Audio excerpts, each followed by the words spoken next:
Halo, saya Sir Justin akan membahas bedah kisi-kisi ujian sekolah fisika kelas 9 untuk bagian yang keempat. Pada video kali ini, kita masih akan membahas 15 soal terpilih yang sering muncul di ujian sekolah atau ujian-ujian IPA Fisika SMP. Video ini saya buat berseri dari bagian yang pertama sampai sekarang di bagian yang keempat. Bagi kalian yang ingin melihat 3 bagian video sebelumnya, kalian bisa klik link playlist di sebelah sini supaya kalian mendapatkan informasi yang jelas dan trik-trik lengkap mengenai cara mengerjakan soal fisika SMP secara lengkap, jelas, dan detail. Untuk itu, mari sama-sama kita simak pembahasan berikut ini. Baik, untuk soal yang pertama, di sini perhatikan tabel berikut. Nah, kita dikasih tabel besaran dan satuan. Nah, besaran turunan dan satuannya dalam SI yang benar adalah titik-titik. Nah, kita lihat di sini, kita dikasih macam-macam besaran. Ada kecepatan, satuannya meter per second. Ada berat, ada massa jenis, ada kuat arus, dan ada volume. Karena ini ditanyanya besaran turunan, maka kita harus tahu dulu konsep besaran turunan dan apa. Besaran turunan adalah besaran yang diturunkan dari besaran pokok. Dan kita tahu kalau besaran pokok, di sini itu rumusnya adalah yang kemarin, cara cepatnya itu jiwa SMP ya. Maka dari sini kita dapat lihat, selain jumlah zat, intensitas cahaya, waktu, arus, suhu, massa, dan panjang, itu pasti besaran turunan. Nah, kecepatan ternyata nggak ada dalam jembatan keledai untuk besaran pokok tersebut. Jadi kita simpulkan kecepatan itu merupakan besaran turunan. Satuannya benar nggak? Meter per second. Benar ya? Jadi nomor 1 benar. Nomor 2, berat satuannya adalah kilogram meter per second kuadrat. Ini semua satuannya dalam SI. Berat itu persamaan dari berat adalah massa dikali percepatan gravitasi. Kita tahu satuan dari massa kilogram dan satuan dari percepatan gravitasi adalah meter per second kuadrat. Jadi nomor 2 juga betul. Massa jenis satuannya gram per centimeter kubik, betul? Betul juga, tapi satuannya bukan SI. Gram bukan SI ya, centimeter kubik juga bukan.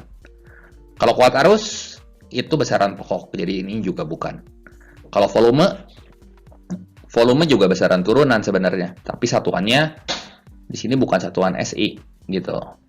Karena yang ditanyanya besaran pokok dan satuannya dalam SI, maka jawaban yang paling tepat itu adalah jawaban yang nomor 1 dan 2. Oleh karena itu, kita pilih jawabannya yang A.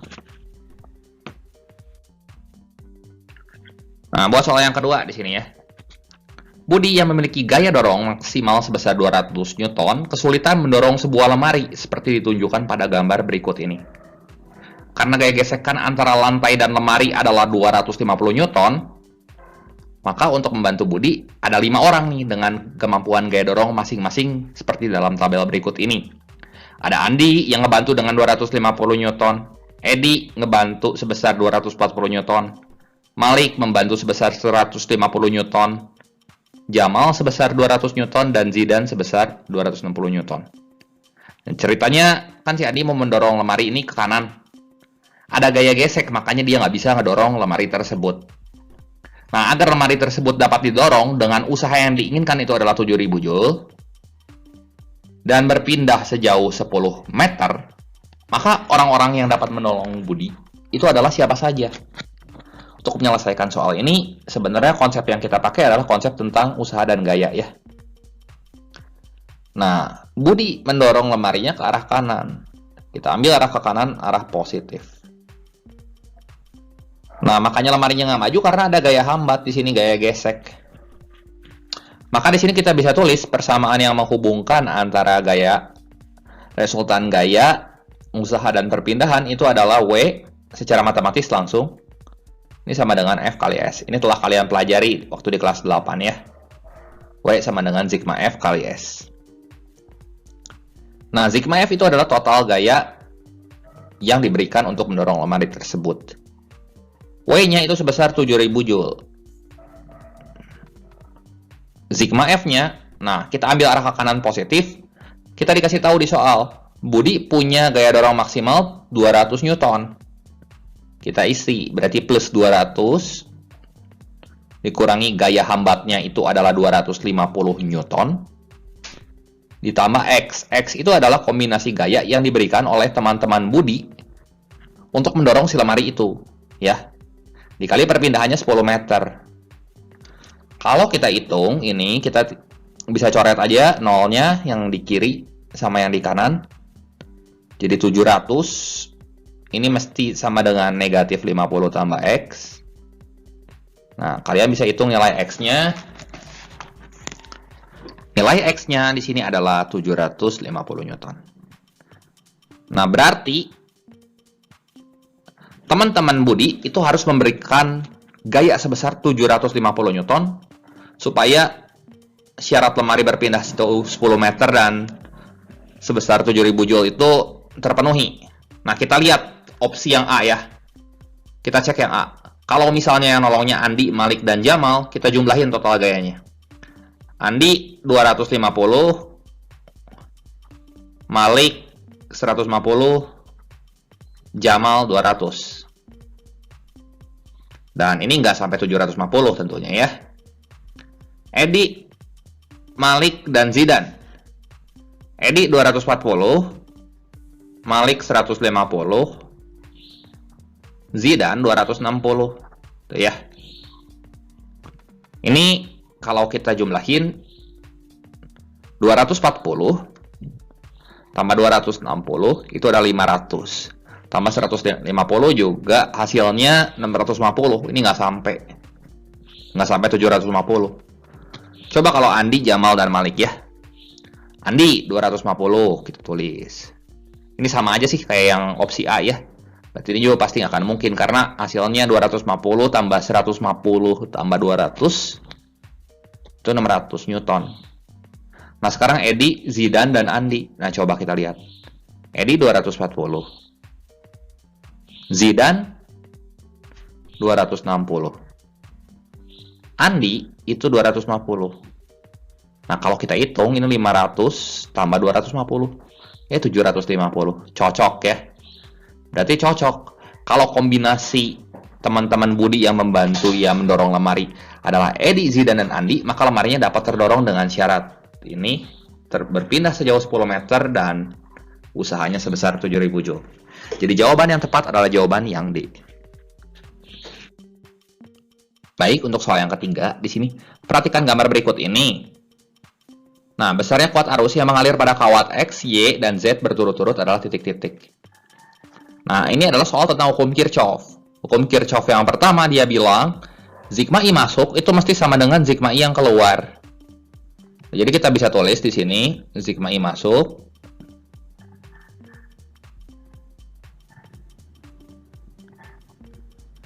sama dengan sigma I yang keluar.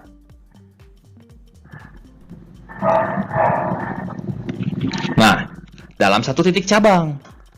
Jadi, langkah selanjutnya adalah kita pilih titik cabang yang mana yang mau kita ukur. Ini pilih titik cabang yang ini. Kita pilih titik cabang yang saya lingkari dan kita lihat kuat arus yang masuk di sini adalah 10 ampere dan udah 10 ampere aja ya. Yang keluar ada 2 ampere, ada X ampere, ada 5 ampere. Nah, jadi teman-teman bisa tulis di sini I masuk itu 10 ampere, itu mesti sama dengan 2 tambah 5 tambah X. Nah, nilai X-nya kalian bisa dapatkan di sini. X sama dengan 10 dikurangi 7. 10 dikurangi 7 itu adalah 3 ampere gitu. Jadi X-nya dapat nih, kalian udah tahu X-nya 3 ampere. Sekarang kalian pilih lagi titik cabangnya. Nah, kita pilih lagi yang ini, yang kedua. Kita pilih ini teman-teman titik cabang yang kedua. Ini 2 ampere. Nah, panah yang tidak diketahui ini besarnya pasti 2 ampere juga ya, karena arus yang 2 ampernya diteruskan gitu. Kita bisa pakai hukum Kirchhoff yang pertama lagi di sini, sigma I masuk itu sama dengan sigma I yang keluar. Sigma I masuk itu 2 ampere tambah X ampere. Berarti di sini teman-teman bisa tulis jumlah kuat arus yang masuk itu adalah 2 tambah 3 dan yang keluar itu adalah Y dan 4 ampere. Yang panahnya arahnya keluar dari titik yang saya lingkari gitu. Ini mesti sama dengan Y tambah 4. Nah, teman-teman lihat, ini hasilnya 5 sama dengan Y tambah 4. Berarti Y-nya kalau teman-teman hitung ini adalah 1 ampere. Nah, sekarang kita mau cari yang Z-nya. Gimana caranya? Kita pilih lagi titik cabangnya. Di sini kita pilih yang ini aja yang sederhana. Titik cabangnya yang paling sedikit arus yang mengalir.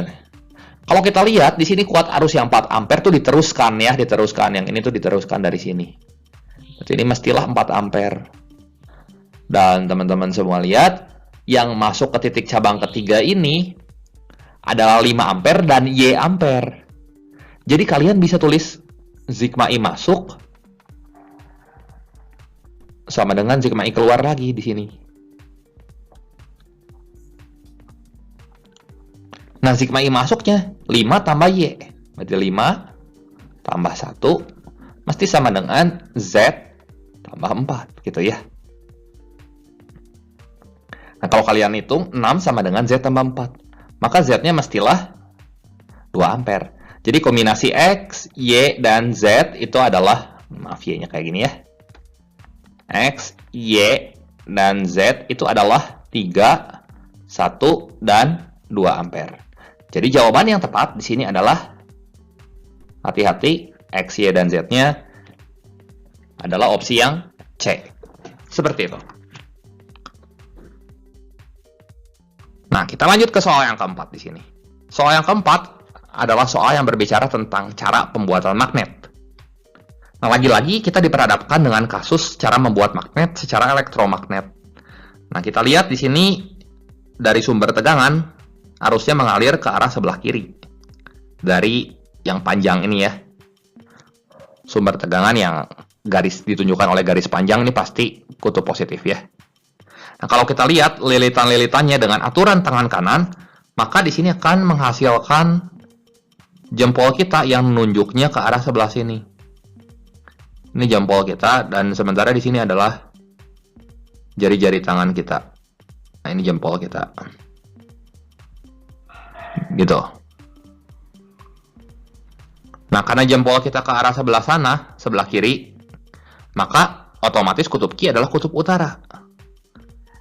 Nah, kutub besi A yang dekat dengan kutub Q itu mesti kutub selatan. Karena didekatkan secara induksi. Ya. Jadi kan di sini besi A nih. Di sini mesti kutub selatan. Nah, titik P-nya di sini utara. Karena magnet yang dibuat sama elektromagnetnya di sini adalah kutub utara di sini. Berarti di sini selatan. Nah, kalau kita lihat di sini R-nya ada di sini. R-nya dekat sama yang kutub selatan. Berarti di kutub R mesti utara. Jadi R-nya utara, Q-nya utara, P-nya juga utara. Oleh karena itu jawaban yang paling tepat itu mestilah jawaban yang D ya. Kutub-kutub magnet yang terbentuk pada P, Q, dan R itu adalah yang D. Untuk lebih jelasnya tentang bagaimana menentukan kutub-kutub sebuah magnet jika dibuat dengan cara elektromagnet, induksi, dan menggosok, teman-teman bisa lihat di link di sebelah sini dan mempelajari kembali tentang bab cara membuat magnet serta kemagnetan. Oke, kita lanjutkan ke soal yang berikutnya.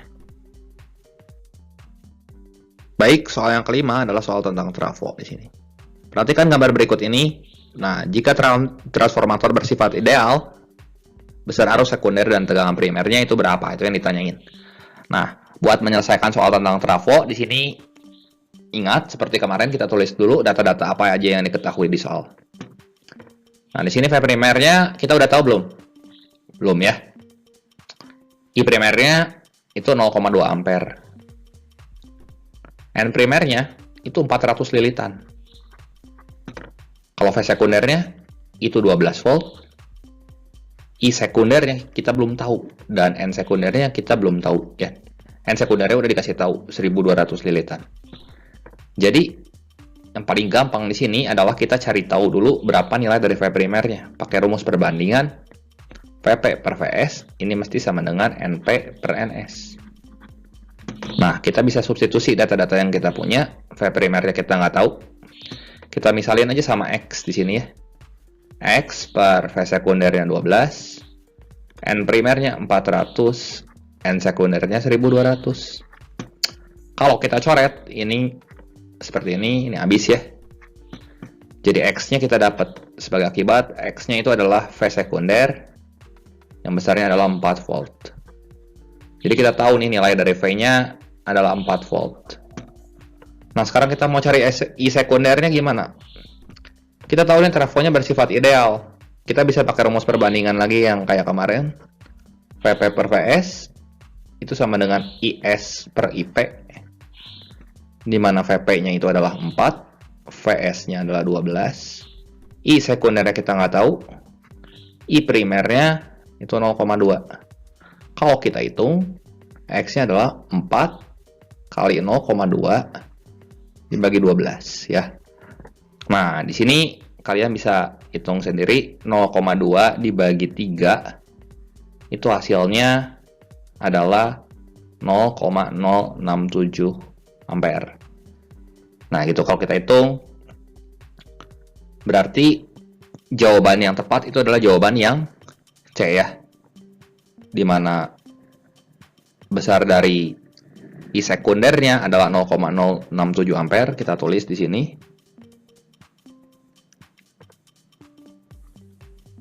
Dan besar dari tegangan primernya itu adalah 4 volt. Seperti itu. Nah, kita lanjut ke soal yang ke-6 ya. Sebuah mobil sedang bergerak dengan kecepatan tetap 15 meter per second. Kemudian dipercepat sehingga kecepatannya menjadi 30 meter per second. Jadi yang jadi kata kunci di sini adalah pertama-tama mobil bergerak dengan kecepatan tetap. Lalu dia dipercepat. Selanjutnya, mobil mempertahankan kecepatan tersebut selama beberapa saat. Nah, grafik yang menggambarkan gerakan mobil tersebut adalah grafik yang mana? Nah, kalian lihat, ini adalah grafik V terhadap T semua. Berarti untuk sumbu Y-nya kita ganti dengan V dan sumbu X-nya kita ganti dengan T. Pertama-tama, kecepatan mobil tetap. Kalau kecepatan mobil tetap, kita bisa tulis awalnya 15 meter per second di sini. Dia bergerak dengan kecepatan tetap, berarti dia akan konstan selama beberapa saat. Lalu kalau dipercepat, maka kecepatannya akan bertambah. Gitu ya. Jadi 30 meter per second, jadi dia naik jadi 30 meter, itu seperti ini. Akan naik sampai satu titik, mencapai 30 meter per second. Dan akhirnya mobil tersebut bergerak selama beberapa saat dengan mempertahankan kecepatannya. Nah, setelah 30, dia kecepatannya tetap lagi. Jadi kalau kita lihat, grafiknya akan seperti ini.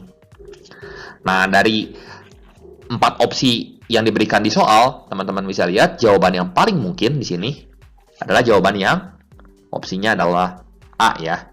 Karena dia cocok sama grafik yang kita gambar. Ingat, satuan dari kecepatan meter per second dan satuan dari waktu adalah second. Membuat soal yang ke-7, perhatikan gambar berikut ini. Nah, pasangan tuas yang memiliki keuntungan mekanik sama adalah titik-titik. Nah, untuk menyelesaikan soal ini, kalian bisa gunakan rumus keuntungan mekanik dari pesawat sederhana jenis tuas, golongan pertama, yang kita rumuskan atau kita tuliskan dengan W per F, atau LK per LB. Lengan kuasa itu biasanya berada di sebelah kanan, ya. Dan kita harus cek keuntungan mekanik masing-masing tuas. Untuk keuntungan mekanik, tuas yang pertama kita cek.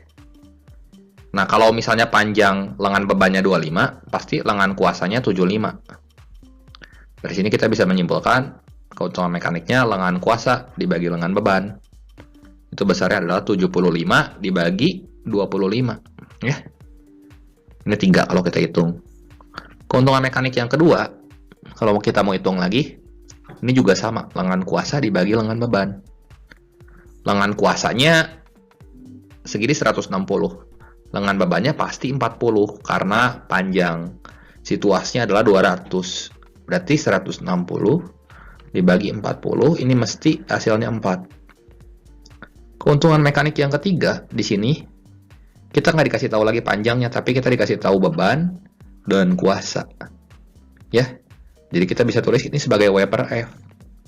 W-nya 200, F-nya 50. Kalau kita hitung hasilnya 4. Dan keuntungan mekanik yang keempat di sini W per F juga W-nya 100, dan F-nya itu adalah 20. Ini kalau kita hitung 5. Yang ditanyain pada soal itu pasangan tuas yang memiliki keuntungan mekanik sama. Kalau sama berarti kita bisa lihat hasilnya pasti keuntungan mekanik yang tuas 2 dan tuas yang ketiga. Jadi di sini jawaban yang benar yang B.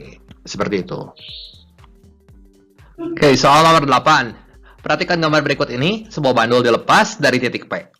Nah, jika bandul melewati titik R sebanyak 3 kali dan berakhir di titik T, maka banyaknya getaran yang dialami bandul adalah titik-titik. Nah, untuk menyelesaikan soal ini, yang perlu kalian ketahui adalah ketika bandul berayun dari lintasan terjauhnya ke titik setimbangnya, ia akan menempuh 1/4 getaran. Jadi kalau kita gambar bandulnya seperti ini dari titik P ke titik R, dia akan menempuh 1/4 getaran. Sini 1/4 getaran. Kemudian dia berangkat lagi sampai ke titik T. Di sini ini 1/4 getaran. Jadi dari titik P ke titik T itu setengah getaran. Kan dia lewat titik R-nya 3 kali. Berarti dia muter lagi ke sini, balik lagi ke titik R. Ini lintasan yang kedua. Ini juga sama, masing-masing 1/4 getaran. Dan kalau kita hitung, ini 1 getaran. Dari titik P, lewat lagi ke titik R. 1/4 getaran lagi. Dan berakhir di titik T. Berarti ini 1/4 ya. Kalau kita jumlahin, ini totalnya berarti 1 ditambah setengah getaran ya. Ini adalah 1,5 getaran. Jadi jawaban yang tepat di sini adalah jawaban dengan opsi B. Baik, kita lanjutin lagi ke soal yang ke-9. Sebuah setrika memiliki spesifikasi seperti ditunjukkan pada gambar berikut. Ini adalah setrika dengan dayanya 350 watt, daya pada alatnya ya, dan tegangannya itu adalah 220 volt. Nah, berapakah daya listrik yang diserap setrika tersebut jika dihubungkan dengan tegangan 110 volt? Nah, kita mesti tahu di dalam setrika listrik ini pasti ada hambatan, ya. Pasti ada hambatan yang dimiliki. Maka kita bisa tulis hubungan antara daya dan hambatan di sini sebagai P yang sebanding dengan kuadrat dari tegangan dibagi dengan hambatannya. Nah, kita akan cari nilai hambatannya. Maka di sini R sama dengan V kuadrat bagi P dari spesifikasi si alat yang ini. Nah, kalian substitusi nilai V-nya 220 kuadrat atau 220 kali 220 per nilai P-nya 350. Lalu jika dihubungkan dengan tegangan 110 volt, maka kita tulis lagi di bawah sini. P sama dengan V kuadrat bagi R. Yang tetap itu di sini adalah nilai hambatannya. Maka V kuadrat itu sama dengan 110, kita kuadratkan berarti kita kali lagi sama 110 ya. Dibagi hambatannya yang ini. Itu. 220 kali 220 per 350 berarti ini bisa naik ya 350-nya ya. Jadi ini kita bisa coret, ini 1, ini 2, ini 1, ini 2. 350 dibagi 4, kalau kita hitung hasilnya adalah 87,5 watt. Jadi jawaban yang tepat tentunya adalah jawaban dengan opsi D. Seperti itu. Soal nomor 10. Kapal pengangkut barang beratnya dalam keadaan kosong itu adalah 1.600 Newton. Nah, kapal ini akan mengangkut barang yang beratnya 14.000 Newton. Kalau kita gambar sketsanya seperti ini ya. Ini ada kapal pengangkut barang terapung di atas laut, gitu ya. Dan ini akan mengangkut barang yang beratnya 14.000 Newton. Ini beratnya 16.000. Nah, kapal tersebut juga mengangkut penumpang dan anak buah. Ya, beberapa penumpang dan anak buah kapal. Penumpangnya kita nggak tahu. Ada berapa banyak? Ada penumpang dan ada anak buah.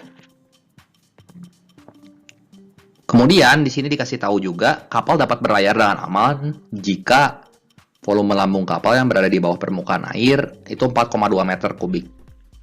Berarti kalau kita lihat ini yang diarsir di sini, ini adalah volume kapal yang berada di bawah permukaan.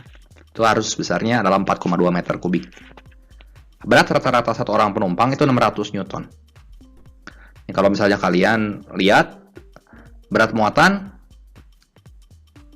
itu adalah 16.000 Newton tambah 14.000 Newton tambah berat si orang-orang ini. Yang kita belum tahu rata-ratanya, rata-rata satu orang penumpang itu adalah 600. Tapi kita nggak tahu berapa beratnya. Berarti beratnya itu adalah 600 Newton. 600 itu per satu orang ya. Kalau ada N buah orang berarti kita tulis 600, jangan 600N, 600X saja. Karena kita mau mencari nilai X-nya di sini. Nah, berat kapalnya 16.000 Newton dan berat muatannya adalah 14.000 Newton. Nah, kita bisa menggunakan rumus gaya apung di sini, yaitu F apung ini mesti sama dengan rho air dikali volume kapal yang tercelup supaya ia bisa berlayar dengan aman dikalikan gravitasi. Dan F apung ini dia akan sebanding dengan gaya berat dari kapal tersebut ya. Ini akan sebanding dengan massa total tentunya ya, dikalikan dengan gravitasinya. Nah, teman-teman lihat sini gravitasinya bisa kita coret ya. Berarti rho airnya di sini adalah 1000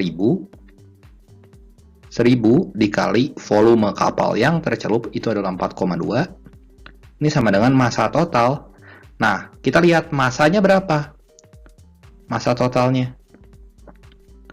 Massa total di sini kalau misalnya barang beratnya adalah 14.000 Newton, berarti massa barang itu adalah 1.400, kita bagi 10. Kalau massa kapalnya 16.000 Newton, kita bagi 10 juga jadi 1.600. Dan orang, kalau beratnya itu 600 Newton, berarti satu orang kurang lebih beratnya adalah, massanya adalah 60 kilo.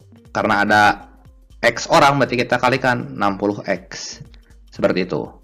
Jadi ini kalau kita kalikan 4.200 ini mesti sama dengan 1.400 tambah 1.600 ini 3.000 tambah 60X gitu ya.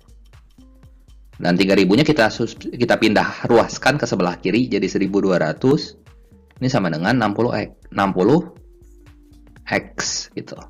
Kita coret 0 sama 0-nya di sini. 120 dibagi 6 kita dapat X-nya adalah 20. Berarti, karena rata-rata satu orang penumpang itu adalah 600 Newton, ternyata kapal ini masih bisa mengangkut kurang lebih sekitar 20 orang. Supaya kapal itu ya maksimal volume yang tercelup di bawah airnya itu adalah 4,2 meter kubik. Lebih dari itu, kapalnya akan tercelup lebih dalam lagi dan proses pelayaran tidak aman ya.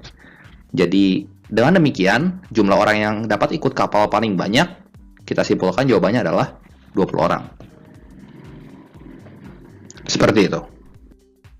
Baik, buat soal yang ke-11, perhatikan gambar pembentukan bayangan berikut, dan kita tentukan sifat bayangannya. Nah, ini jelas ya. Di sini, benda yang kita taruh di depan cermin cembung akan menghasilkan bayangan yang ukurannya lebih kecil, lebih aksen.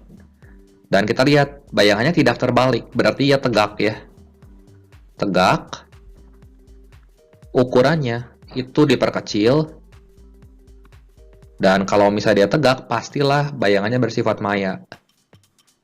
Dan kita lihat letaknya itu adalah di belakang cermin. Ini mungkin harus di belakang cermin ya, bukan di belakang layar. Jadi, kalau letaknya di belakang cermin, jawaban yang tepat adalah jawaban yang A. Seperti itu. Kita lanjut lagi ke soal yang ke-12. Baik, buat soal yang ke-12, benda A dan B masing-masing masanya 10 kilo ya. Benda A diam pada ketinggian 20 meter di atas tanah, dan benda B diam pada ketinggian 100 meter di atas tanah. Nah, pernyataan berikut yang benar adalah titik-titik. Ini kalau kita gambar sketsanya, itu akan seperti ini. Maaf ya, saya hapus. Seperti ini benda A,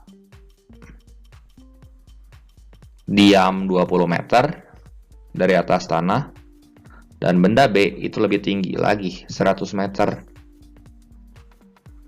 Maka di sini Kalau kita lihat, pernyataan yang benar adalah titik-titik. Kita lihat kedua benda ini memiliki perbedaan dalam hal ketinggian. Yang pertama, ketinggiannya adalah 20, dan yang kedua, ketinggiannya adalah 100 meter.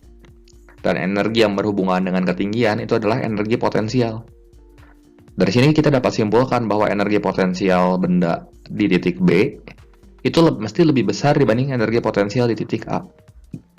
Karena persamaan dari energi potensial itu sendiri adalah M kali G kali H, berarti energi potensial ini sebanding dengan ketinggian. Semakin tinggi posisi benda dari permukaan atau titik ukurnya, maka energi potensialnya akan semakin besar. Jadi dari sini kita dapat menyimpulkan energi potensial benda A itu lebih kecil dari energi potensial benda B, atau EPB lebih besar dari EPA. Jadi jawaban yang tepat adalah jawaban yang D. Nomor 13, kita lanjutkan. Sini ada 4 jenis larutan, dan kita akan menguji apakah satu larutan merupakan asam atau basa. Nah, yang ditanya di soal adalah larutan yang bersifat asam. Kalau menurut saya, kalian hafalinnya satu aja supaya nggak ketukar-tukar.